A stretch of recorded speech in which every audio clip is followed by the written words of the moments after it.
সমাজের অধিকাংশ মুসলমান দেখেন, এটা কিন্তু ইসলামের একদম প্রাথমিক একটা বুনিয়াদী শিক্ষা। ইসলামের একদম সহজ এবং যেই বাক্যটার মাধ্যমে আপনি নিজেকে মুসলিম পরিচয় দিতে পারেন, যেই বাক্য উচ্চারণের মাধ্যমে একজন মানুষ ধারণা করে যে আপনি মুসলিম, ওই বাক্যটাই আমরা শুদ্ধ করে জানি না। শুদ্ধ সালামটা পর্যন্ত আমরা শিখতে পারলাম না।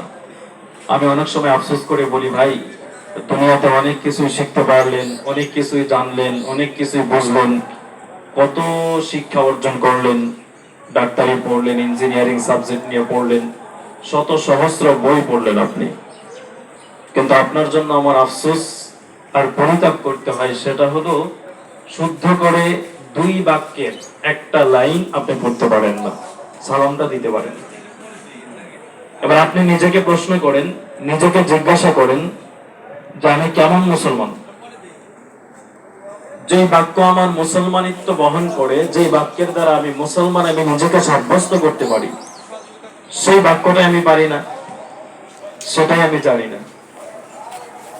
তো শুদ্ধ করে সালাম দিতে হবে,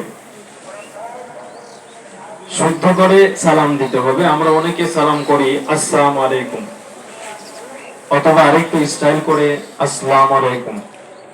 এটা কিন্তু সালাম নয়। সালাম মানে হচ্ছে শান্তি, সালাম মানে হচ্ছে শান্তির দোয়া করা, সালাম মানে হচ্ছে অপর মুসলমান ভাইয়ের জন্য কল্যাণ কামনা করা।